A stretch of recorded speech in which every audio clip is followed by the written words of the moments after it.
Hey Terry, welcome to the show. I don't know, what are we calling this? The KJ and Terry show or the Terry and KJ show? I'm not sure. Just Oh, you're the one who invited me, so you can call it whatever you like for the we'll most call it the KJ and Terry show this time, and when you invite me, then we'll call it the Terry and KJ show. part. Okay, we'll go So with how's that. that? Sounds good. Thanks, So Kevin. basically, it's just a bunch of couple of psychotherapists talking about some of the issues that we're we're we're noticing, and we're going to talk about some ideas to cope with some strategies to cope with these challenging times. Absolutely. So tell us a little bit first about who you are and what you do, and then I'll share what I do. And you have a pretty unique perspective because you've got, very similar to me, you have the spiritual pastoral background as well as the more clinical psychological background. Yeah, actually, for those who are watching, Kevin and I have known each other for quite a number of years now because we went to school together as we were both studying sort of as a second career to become psychotherapists. But like Kevin, I come out of a background of pastoring in churches and working in various Christian denominational leadership roles. And quite a number of years ago, really felt that I needed to be shifting some of my focus and energies into doing more one-on-one with people and working with families, especially around the area of mental health. Most of my clients that I work with are struggling with various mental health challenges. So that's sort of also informs a lot of the work I'm doing in these most recent weeks with COVID-19 being, such a significant part of our lives right now. And how do we navigate, COVID-19 with our various mental health struggles and challenges that people have out there. So this, I think, has been significant in terms of my own work in these recent weeks, for sure. Yeah, there's a lot of social isolation. Absolutely. It's so weird because a lot of the work I end up doing is trying to encourage my clients not to isolate, not to withdraw, Yeah. and to get out there and cultivate a healthy ecosystem with some good friends, and to get themselves out into groups and maybe take a course at school, or all kinds of different pieces where we might find ourselves interacting with other human beings and Hmm. cultivating friendships and networking. And now we find ourselves being told we need to socially isolate. And absolutely, that's so very important right now. So, how do we socially isolate and yet at the same time maintain some degree of social connecting? And so, once again, that's the culture we're in, and how that's affecting us is quite significant. Yeah, it's challenging. I was working with a client that's involved with AA, and now he can't go to his AA groups. So there's a lot of adapting happening now too, isn't there? We're Oh, trying to figure out the new social norms and new ways of doing things, and having to be a lot more creative in how we address some of those challenges. yeah. I mean, we have so much to be thankful for with modern technology because you just mentioned AA. I know I have a client who would attend AA 2 or 3 times a week, Hmm. but now they're doing it by Zoom. So Yeah. they're still doing their AA, hopefully, with privacy that they're able to maintain that. And there was a group that I've been a part of for many, many years called Emotional Rescue that I used to help oversee. And that's now being done online, 20, 30 people coming together within this kind of format to be able to communicate with each other, and the importance that technology has in terms of enabling people to connect with each other is so important. Yeah. Yeah. They're we're blessed, like you said, to be able to have the technology to be in a time and place. We've never experienced anything like this really in maybe I don't want to overstate it, but perhaps in human history where we've had to stay inside. However, we are blessed also to have the technology to be able to overcome some of these barriers as well too. Yeah. On a different note, I was chatting with one of my clients yesterday or the day before, and she was telling me about a very different challenge that she's experiencing, where she's a single mom and she has a child with autism and she's trying to work from home.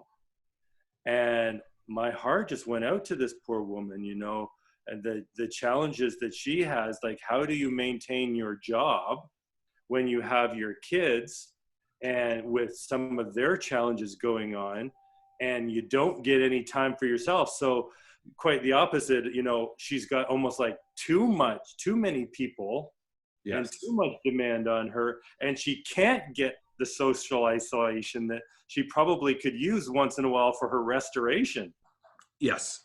And I'm beginning to see a lot of that. In fact, I would even say over the last week to 2 weeks, I'm beginning to see a shift. Okay. At first, I saw a lot of challenges related to the interpsychic side. In other words, what's going on in here, and anxieties and stressors around COVID, and what if I get it, or what if I give it to someone else if I get it. And so there's a lot of anxiety around that. And that's definitely not disappeared by no means. But what I'm beginning to see more and more of, and which seems to be more prevalent, at least in my practice, is more on the interpersonal side. Mm-hmm.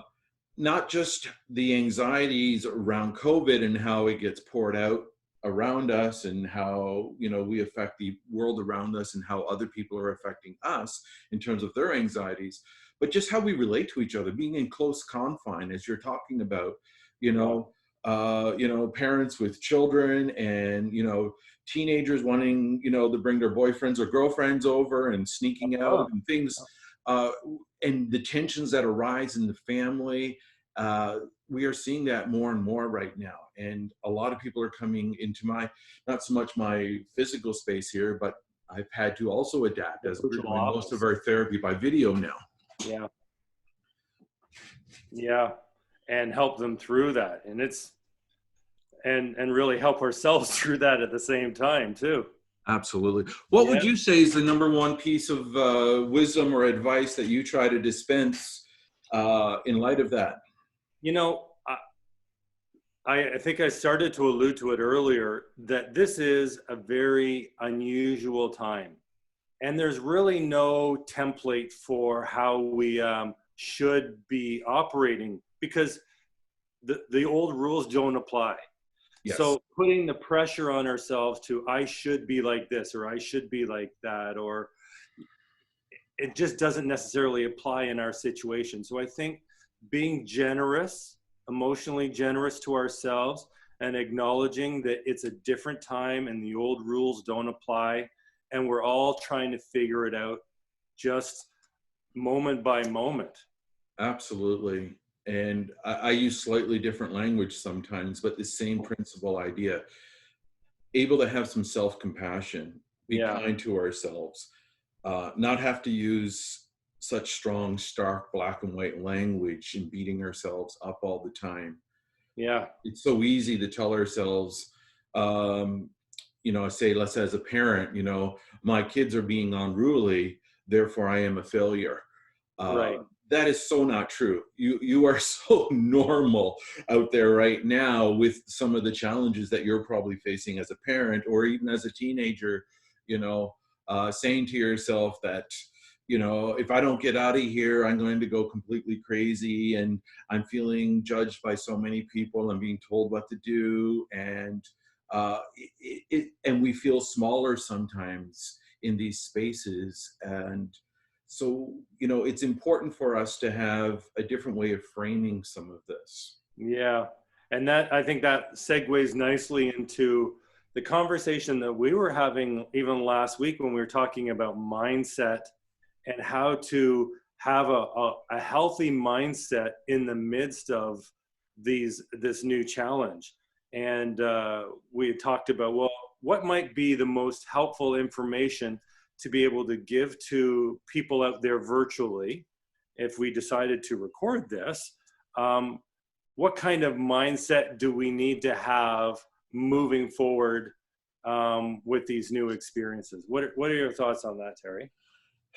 I said to a client quite recently, I said, the victim and the creator are both using the same material in life.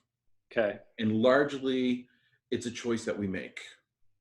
And how we go about making those choices. And it's not just a singular choice. It's often a choice we have to make 100 times a day. In different situations, in different scenarios when our emotions get triggered. I have 3 words that I often use with my clients as well, that I say, we need to have all 3 of these in our lives. And as we cultivate them, it's so important. The first one is wisdom. And wisdom is about largely how we think about things. Right. And my definition of wisdom is our capacity to navigate life's complex realities. And right now, this is a very complex reality. Just about everything has changed on some level. And it's a new normal. Some people describe it that way. And some people even say it'll be good when things get back to normal. Well, I actually hope that things don't fully go back to normal. I want us to extrapolate something out of this. I want people to learn from this. I want people to grow in this.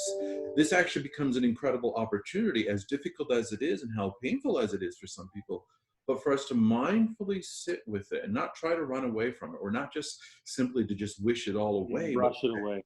Yeah. How do I grow in the midst of this? And this is what wisdom begins to do. When we seek wisdom, we're seeking out our capacity to think through these complex issues and challenges and relational dynamics and say, okay, what are some good next steps for me? How do I get through this? Or how to not just survive this, but actually begin to even learn and grow and thrive and develop character and insight in terms of how to manage these situations in life.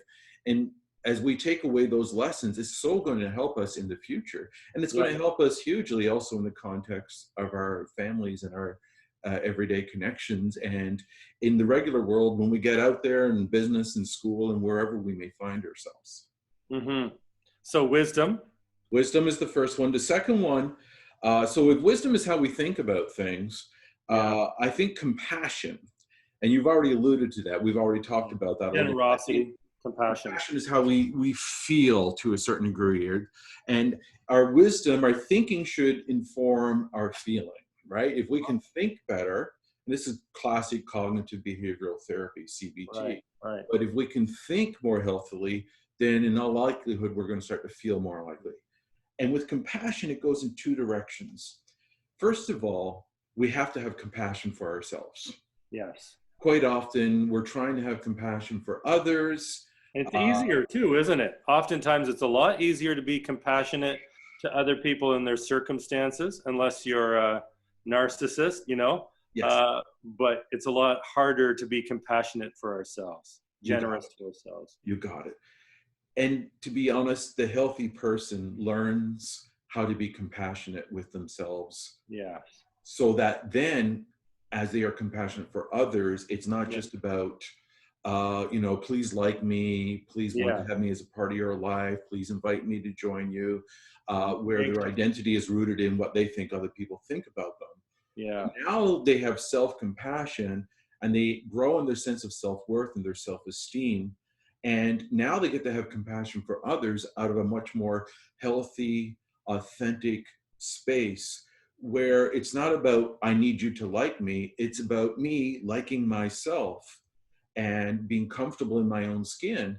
And now I'm able to love on others and care for others in a healthier way. And it's way more authentic. And therefore, it's not demanding something from other people. We simply get to be attuned to others and be present to them. Beautiful. Beautiful. It's like, the old metaphor of having this cup, and you can't pour from an empty cup.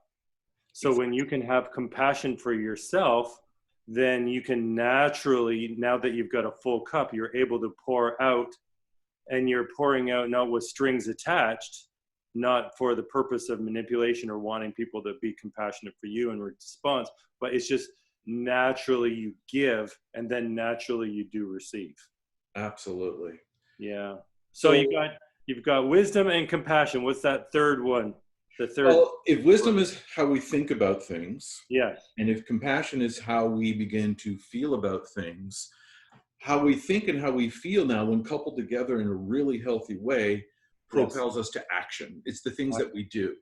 And I think the word I like to use for that is fortitude. Okay. And some people talk about fortitude, but fortitude in the absence of, say, wisdom means you're going to be doing a lot of stuff, but you're probably not going to be doing the right thing, right? Right.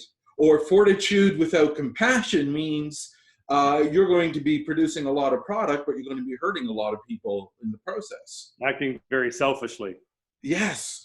But if we can bring all three together, so in wisdom and in compassion, now we engage the world. Yes. Now we engage even our own lives, and we take action. And this becomes a very significant key. I read in a book not too long ago, and I wish I could tell you what book I read it in. But it all blurs together after a while, doesn't it? It all start to blur together. But basically what this author was saying was, if you want to have a good life, and absolutely most of us want to have a good life, if we want to have a good life, it all comes back to the decisions we make and the choices we make. Yeah. The author proposed that our choices, our decisions lead to our habits. Our habits then give shape to our character. Yeah. And that character will determine the quality of our life. So it can go in two different directions. And I know it's a spectrum, because not everything is inherently just bad or inherently just good. Yeah. There's a lot of grayscale, but definitely, you know, if you make bad choices or unhealthy choices, it's unhealthy habits, is going to lead to a not so beautiful character development. And then we end up having lives that are a whole lot less fulfilling. Now, quite often those decisions in the short run seem very rewarding, but in the long run, they're very counterproductive. Right. When we start making pain for long-term gain. You got it. Yeah. When we can start making healthy choices in the short run, it'll lead to healthy habits, which will lead to good character, which will lead to a much better, more fulfilling, rewarding life in the long run. Yeah. So almost have to have a bit of a long-term perspective in mind in terms of, where do I want my life to go? What are some goals we might have during COVID-19? Yeah. What could that look like? I have a client who's decided they've signed up for an online course and they're taking it, and it's very rewarding, and they're redeeming some of this extra time that they have now. That's a good thought, Terry. And I like that. But I think I would also balance it with, because we are living in such a very uncharted territory type of situation, what do you say to the people that are just feeling exhausted and overwhelmed, you know, and they feel like, oh yeah, I had all this time and I promised myself, or I always thought that if I had all of this extra time, I would be able to do all of these things. And yet I just don't really even have the energy now to even hardly get out of bed, let alone start a course. Yes. My wife was reading a quote that she saw on Facebook. I'm not even on Facebook personally, but she was saying, the quote was something along these lines: for all of us who are saying, if I only had more time, I would do ... Well, apparently that wasn't the problem. Yes. The problem isn't necessarily always about having more time. I think sometimes, and more often than not, it's the capacity to emotionally regulate ourselves. Yes. And to be honest, that's something that I think is a lifelong pursuit. We're always seeking to learn how to become more self-aware, to be able to differentiate between what I think and what I feel, and not allow those two to become enmeshed with each other, to be able to know when we have left our wise minds and kind of gone into an emotional mind. You know, in our wise minds, we act, we make thoughtful, reflective, compassionate, choices. But in our emotional mind, we often are making very reactive choices. I was listening to a guy, a psychologist named Terry, and he was using the language of, we need a second consciousness, because our first consciousness isn't always the best one, because it causes us to react in the moment. And without a doubt, that's a lot of what I'm seeing right now. The interpersonal dynamics is a lot of people are reacting out of that sort of first consciousness, that amygdala-based fight or flight survival mechanism, when in reality, we don't need to be going into that fight or flight mode. Mm-hmm. You know, we're not in danger. We're not in danger. I think probably the most important question that we need to be asking each other when we're in conversation is, which part of the other person am I now in communication with? And which part of myself is doing the communicating right now? Because it's so easy for sort of this, what's called the limbic system, the amygdala, the fight or flight, the autonomic nervous system to just take over. And now we are operating largely out of emotions, right? Versus the prefrontal cortex that has the capacity to stop, to pause, to catch ourselves, slow down, to slow it down. I'm a huge believer in taking strategic times out, right? If I know, sorry, it's sorry to interrupt. I think if we're referring to the same talk that he was giving, the react versus respond. Yes. Taking time to respond thoughtfully to a situation rather than reacting. Absolutely. It's the same fundamental idea. We just are using slightly different language, but they're fundamentally synonyms for each other. It's the same idea. And to be able to step back. So give yourself permission to be able to sometimes withdraw and just say to you, you know something, I'm just really not in a good headspace right now. Can you give me sometimes a few minutes, but sometimes give me an hour, right?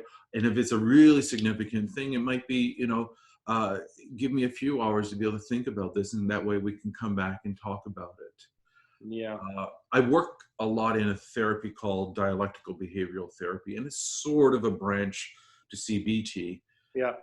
And what we want to do, and what we learn in that therapy, is we need to ask 3 questions when we find ourselves in these very tense moments interpersonally. We want to ask, do I have a solution right now to this issue? Secondly, is this the right time to engage that solution? And then thirdly, am I in my wise mind to engage the solution? And you need to be able to answer yes to all 3 if you're indeed going to do it right there and then. Okay. If you say no to any one of those 3, and I might even add a 4th one, is the other person or the other people that I'm going to be talking, are they also in their wise mind right now? You know, because when we try to engage a solution and we're in our emotional mind, it's probably not a good solution. Or even if we have a really great solution, but we're not in our wise mind, it's not going to go well. And sometimes the very moment isn't the best time. You're right. Timing is everything. Absolutely. It makes a huge difference. We need to be able to say yes to all 3 of those questions. Wow. This is good stuff. Terry, I don't know how long we're going to go here, but you've given us a lot of stuff to chew on.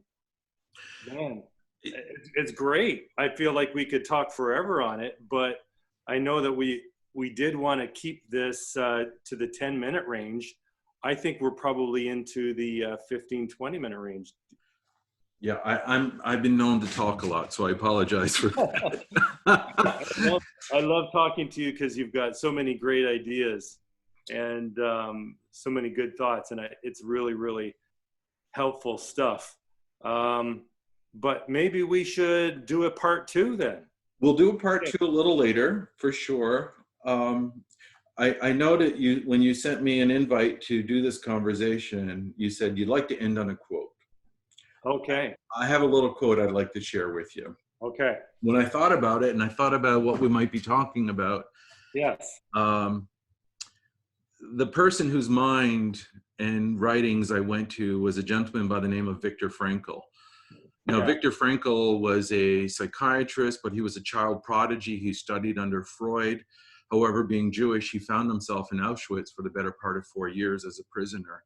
Mm-hmm. And while most of his family were put to death during that time, and it's a very sad story, he survived the war.